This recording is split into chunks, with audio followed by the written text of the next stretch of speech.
Il y a 2 éléments, 2 variables importantes quand on regarde en particulier le financement des associations et toutes les œuvres qui sont relatives à ce financement et à votre générosité. C'est le lien qui existe entre l'inflation, qui a énormément cru, au cours des précédentes années et puis donc la générosité. Est-ce que je donne moins parce que mon pouvoir d'achat diminue? Alors en soi, c'est une mécanique, tout à fait naturelle et on peut imaginer que ce soit le cas. On va essayer de regarder les choses dans le détail avec les apprentis d'Auteuil, que j'ai appelés tout à l'heure les orphelins apprentis d'Auteuil, même si en fait ils ne s'appellent plus orphelins. On va demander justement à Stéphane Dauge de nous faire une petite précision sémantique. Il est directeur de la communication justement de la Fondation Apprentis d'Auteuil et il vient à l'occasion de la parution il y a quelques jours de la 5e édition du baromètre annuel de la solidarité en partenariat avec l'institut de sondage Ipsos. Bonjour Stéphane Dauge. Bonjour Louis Dauphren. Alors vous avez fait une carrière dans le monde de la communication depuis plus de 25 ans et du marketing, développement des ventes des entreprises à l'international, dans les secteurs des médias, de la production, de l'événementiel, de la distribution, de la mode, de la décoration, etc. Donc vous connaissez un petit peu tout aux habitudes des Français, c'est ça qui est intéressant. Oui, Et puis on va relier cela bien sûr à ce que fait la Fondation Apprentis d'Auteuil. Pourquoi d'abord le terme orphelin a-t-il disparu? Ça fait longtemps? oui, ça fait une vingtaine d'années en fait. Oula. Aujourd'hui, les enfants que nous accueillons ont une famille, ont des parents, un ou deux parents, et donc le nombre d'orphelins est vraiment minime. C'est pour ça qu'il y a Mais une il y en a vingtaine encore. d'années. Il y en a encore, bien sûr, quelques-uns, des enfants sans parents, mais effectivement, nous avons souhaité changer le nom en Fondation Apprentis d'Auteuil, mais comme vous le disiez, encore de nombreuses personnes nous appellent les orphelins. Peut-être aussi est-ce parce que le champ d'activité le plus connu probablement dans notre action, c'est la protection de l'enfance, alors que la Fondation Apprentis d'Auteuil est également présente, très fortement présente dans la lutte contre le décrochage scolaire, l'insertion sociale et professionnelle, notamment des jeunes les plus éloignés de l'emploi, et l'accompagnement à la parentalité. Vous n'êtes pas exclusivement financé par les dons. Non, nous ne sommes pas exclusivement financés par les dons. En 2023, 57 de nos ressources provenaient des pouvoirs publics et très majoritairement des départements, puisque l'aide sociale à l'enfance est du ressort des départements. Ça ne retire rien à la liberté. Ça ne retire absolument rien à la liberté. Non, non, nous avons en quelque sorte, dans le cadre de la protection de l'enfance, une délégation de service public. Nous sommes totalement autonomes et indépendants, et je m'en réjouis, de plus en plus écoutés et pris en compte par les pouvoirs publics. Alors justement, c'est un point intéressant, Stéphane Dauge. Alors 2 questions sur le baromètre en tant que tel. D'abord, Oui. pourquoi un baromètre alors qu'il y a pas mal de baromètres un petit peu partout et que souvent ça sert d'alibi à la communication? Et donc 1, pourquoi un baromètre? Et 2, pourquoi depuis 5 ans? Alors que les apprentis d'Auteuil existent depuis longtemps. Quel a été le déclic? Oui, alors pourquoi un baromètre? Eh bien, écoutez, c'est toujours intéressant de pouvoir mesurer quel est le rapport des Français à la générosité, à la solidarité. Et traditionnellement, vous savez, la collecte, les dons aux associations, même si c'est l'affaire de chaque jour, vous avez traditionnellement deux périodes importantes. La fin de l'année, avec l'approche de Noël, qui est le moment où les Français ont le plus tendance à regarder parmi les acteurs associatifs quels sont ceux qui ont le plus besoin de leur soutien. Et puis le printemps. Alors le printemps, probablement parce que c'est lié à la période de déclaration fiscale. Et que même si la défiscalisation des dons n'est pas le premier moteur de la générosité de nos concitoyens, nous savons que, elle leur permet d'augmenter leurs dons. Et puis ensuite, pourquoi depuis 5 ans? Eh bien, en fait, nous avons lancé ce baromètre, lors de la crise sanitaire, en 2020, lors du déclenchement de la crise sanitaire, où il nous a paru intéressant, en cette période de confinement assez inédite, où les Français étaient, privés de sorties, privés de restaurants, privés de voyages, de voir, comment est-ce que, ils pouvaient exprimer leur générosité financièrement, envers les acteurs ayant le plus besoin d'eux. Nous savons que les Français étaient nombreux à leur balcon à 8 heures du soir pour applaudir les soignants, les éboueurs, les caissières, enfin tous ceux qui, permettaient de faire tourner le pays et de nous donner un semblant de vie sociale. C'était intéressant de voir comment ils pouvaient également exprimer leur générosité.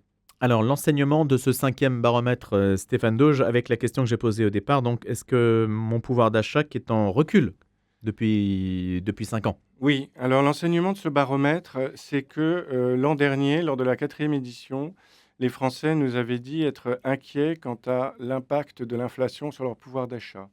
Ils craignaient en fait de ne pas pouvoir exprimer leur générosité comme ils le souhaitaient, et pour la première fois, et nous étions assez inquiets, nous avions une sorte d'effet de ciseau avec 2 fois plus de Français qui nous disaient qu'ils pensaient qu'ils donneraient moins en 2023 que de Français qui disaient qu'ils donneraient plus. C'est-à-dire que vous aviez à peu près 39 de Français qui nous disaient: «Moi, malheureusement, en 2023, du fait de l'inflation, mes dons seront inférieurs» et à peu près 20 qui disaient que leurs dons sont supérieurs.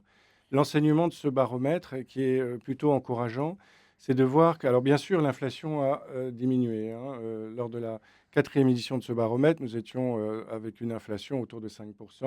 Actuellement, elle est, je crois, de 2,4. Donc, on parle d'un tassement. Il n'empêche que cette inflation grève tout de même le pouvoir d'achat, de la plupart d'entre nous. Surtout sur l'alimentaire. Surtout sur l'alimentaire, absolument. Mais ce qui est intéressant, c'est de voir qu'en fait, en dépit de l'inflation, les Français ont pu exprimer leur générosité comme ils l'entendaient. Et le chiffre à retenir, je pense, c'est que quand on les interroge sur le montant moyen de leurs dons effectués en 2023, ils nous disent qu'ils ont donné 371 €, ce qui représente une augmentation à 2 chiffres de plus de 11 par rapport à ce qu'ils avaient donné en 2022. Et c'est énorme que déjà comme montant moyen. Quand vous dites 371 €, vous dites tout don confondu? Tout don confondu, tout don financier confondu, absolument.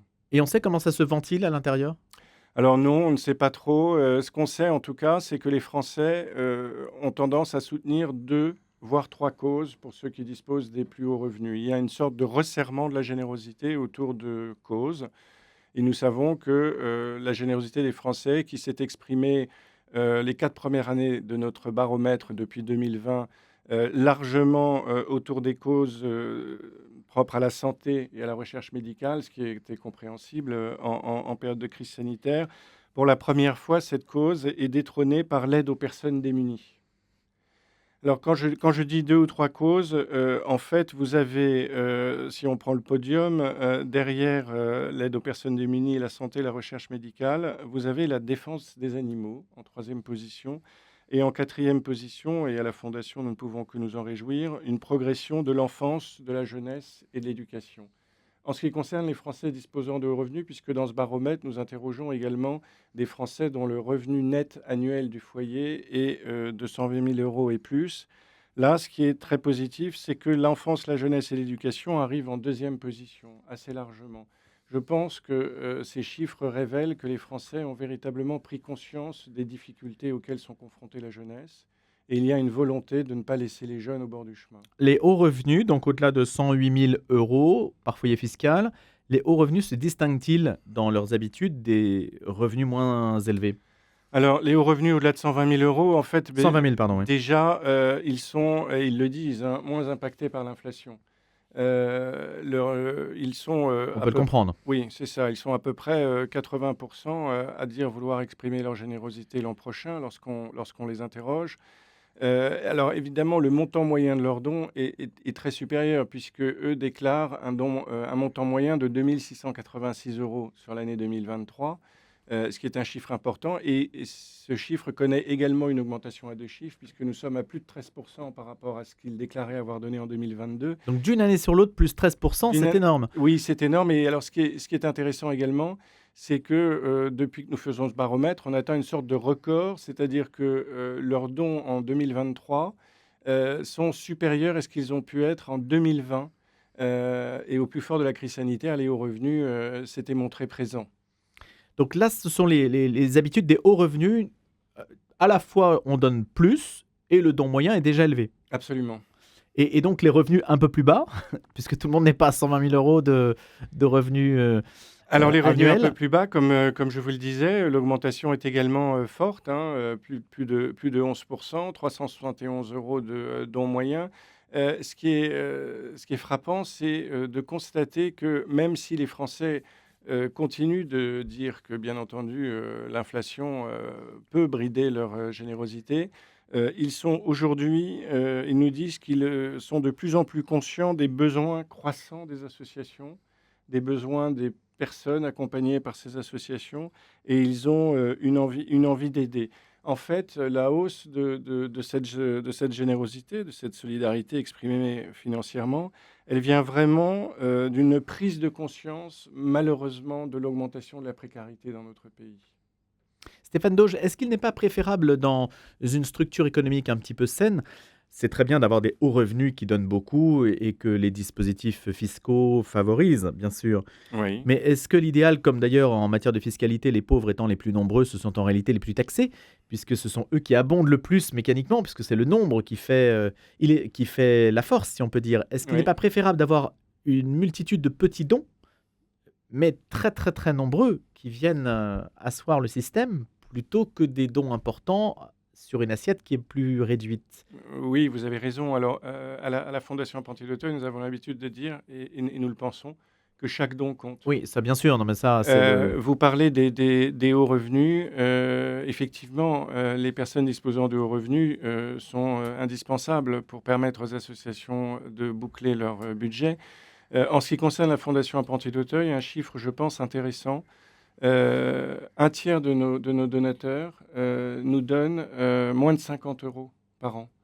Et je voudrais profiter de votre antenne pour, remercier l'ensemble de nos donateurs, et probablement remercier tout spécialement les donateurs dits modestes, dans la mesure où, si ce baromètre fait apparaître que, l'inflation n'a pas eu l'effet négatif, que nous pouvions craindre sur le pouvoir d'achat, nous avons constaté, nous, en 2023, qu'un certain nombre de donateurs modestes, n'ont pas pu exprimer leur générosité à l'égard de la fondation. Et d'ailleurs, et c'est toujours assez touchant, le lien assez fort qui les unit à la fondation fait que nous avons reçu tout au long de l'année de nombreux courriers de donateurs. Un petit peu, ça m'a rappelé 2018, qui était l'époque où nous avions, le secteur associatif avait connu un certain nombre d'évolutions fiscales qui avaient handicapé leurs ressources. Et nous avions reçu beaucoup de courriers à l'époque de retraités. Vous savez qu'en 2018, il y avait eu une augmentation de la CSG sur les retraites. Nous avions reçu beaucoup de courriers de retraités nous disant: «Écoutez, je suis désolé, mais les 20, 30 € que j'avais l'habitude de donner, à votre mission, je ne peux pas les donner, mais je vous soutiens». Donc pour répondre complètement à votre question, oui, vous avez bien entendu un spectre de donateurs, mais chaque donateur compte. Et je voudrais dire aux donateurs de la fondation qui nous écoutent, combien leur aide nous est précieuse et combien je leur en suis reconnaissant.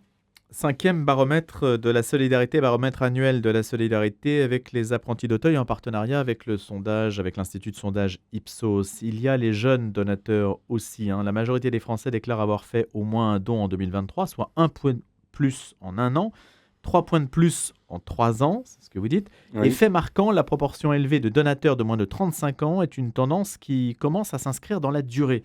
Alors ça, c'est ce que recherchent toutes les associations, c'est de rajeunir évidemment leur bassin de donateurs. Tout à fait. Alors ce chiffre est intéressant. 56% des jeunes de moins de 35 ans nous disent avoir effectué un don en 2023. Et quand on les interroge sur 2024, ils sont 62% à dire vouloir exprimer leur générosité. Traditionnellement, et vous le sous-entendiez, ce sont les seniors dans notre pays qui portent la générosité. Nous voyons dans ce baromètre que, avec 57% de seniors nous disant avoir exprimé leur générosité, les jeunes à 56% s'en rapprochent grandement. Alors tout ça est évidemment réjouissant. Nous savons que les jeunes qui, malheureusement pour beaucoup d'entre eux, se détournent des urnes, sont extrêmement engagés, ont pour habitude de donner de leur temps, de leur énergie pour venir en aide aux acteurs associatifs. Le fait nouveau depuis quelques années que nous constatons, et a fortiori pour les jeunes actifs, c'est que cet engagement de temps, d'énergie s'accompagne également d'un engagement financier.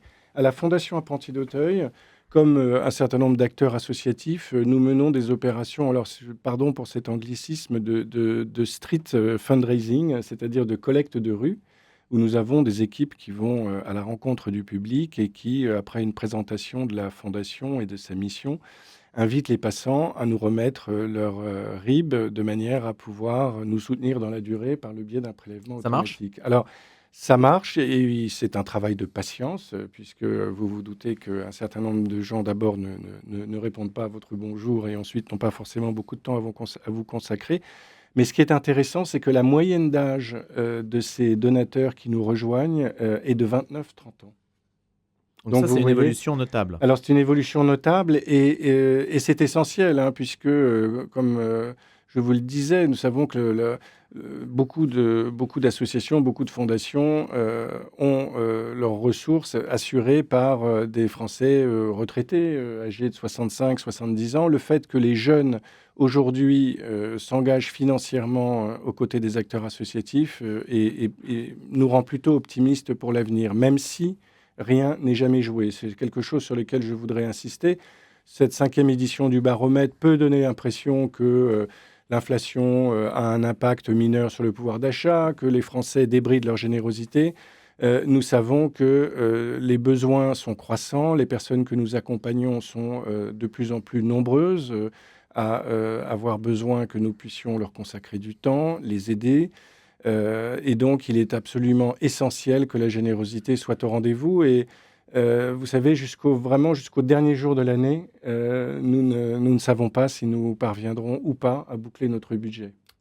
Sait-on, Stéphane Dauge, si le sondage s'intéresse à la question, c'est-à-dire aux motivations des jeunes qui donnent et qui sont plus nombreux et plus jeunes à donner? Est-ce qu'on leur pose la question de savoir pourquoi? Alors, en fait, on n'interroge pas précisément les jeunes, mais ce qui ressort, c'est que les jeunes, comme l'ensemble des Français interrogés dans le cadre de ce baromètre, nous disent que la première motivation de leur don, c'est vraiment cette prise de conscience des besoins croissants des associations et des personnes qu'elles accompagnent. Je pense qu'aujourd'hui, et c'est probablement vrai en ce qui concerne la générosité, notamment des hauts revenus, nos concitoyens ont pris conscience que le quoi qu'il en coûte est derrière nous et que l'État ne peut pas tout faire dans notre pays et que donc l'État a besoin de s'appuyer sur le tissu associatif pour accompagner les plus vulnérables d'entre nous. Donc le discours qui consiste à dire, quand on a entendu Bruno Le Maire dire: «Je cherche 10 milliards, encore 10 milliards supplémentaires, 20 milliards sur le budget parce que la croissance n'est pas au rendez-vous, on a mal évalué les choses et on découvre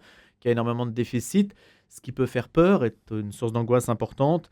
Eh bien, en fait, vous constatez que ça peut avoir la conséquence que les gens se prennent davantage en main. Alors les gens se prennent davantage en main. Je pense également, nous parlions tout à l'heure de défiscalisation possible du don. Je pense on ressent une tendance qui nous vient des pays anglo-saxons, à savoir que la générosité défiscalisée permet en quelque sorte d'orienter une partie de son impôt et donc de soutenir les causes que l'on a vraiment à cœur. Maintenant, vous parliez effectivement des restrictions budgétaires. L'ensemble des acteurs associatifs, évidemment, surveillent de très près les annonces. En ce qui nous concerne à la Fondation Apprentis d'Auteuil, notamment, nous accompagnons de nombreux jeunes éloignés de l'emploi pour les aider à trouver une place dans la société. Nous les accompagnons sur des sujets d'insertion professionnelle. Et il est évident qu'il est crucial pour nous de pouvoir compter à nouveau, comme c'est le cas depuis quelques années, sur un apport financier de la puissance publique. Stéphane Dauge, est-ce que le souhait des jeunes et d'une manière générale du contribuable, qui est quand même beaucoup taxé dans ce pays, c'est de voir davantage flécher l'argent qui est destiné à la collectivité, c'est-à-dire à savoir vraiment où cet argent va et comment il est utilisé? Est-ce que c'est inconsciemment même ou consciemment Oui. une volonté qui s'exprime davantage? Alors écoutez, je peux pas répondre pour l'ensemble On ne le sait des pas, en tout cas le hein? sondage ne le dit Oui. pas. Non, je peux pas répondre pour l'ensemble des contribuables, mais ce qui est certain, ce que nous remarquons et notamment de la part, des jeunes, c'est qu'aujourd'hui, il est absolument essentiel pour les acteurs associatifs, de bien communiquer sur l'impact du don et sur ce que la générosité permet d'accomplir.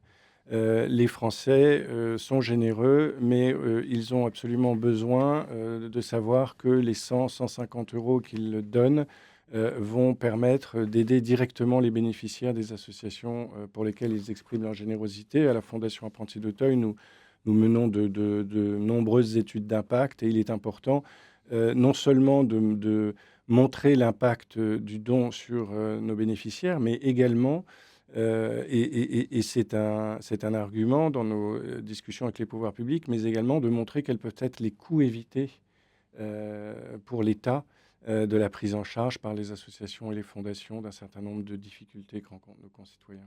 L'État regarde aussi ce que vous recevez Bien en dehors de la sûr, dotation publique? oui, oui, bien sûr, nous sommes, très suivis, nous avons également un label, le label IDEAS, avec un certain nombre de points de contrôle qui sont faits, Qui correspond à quoi?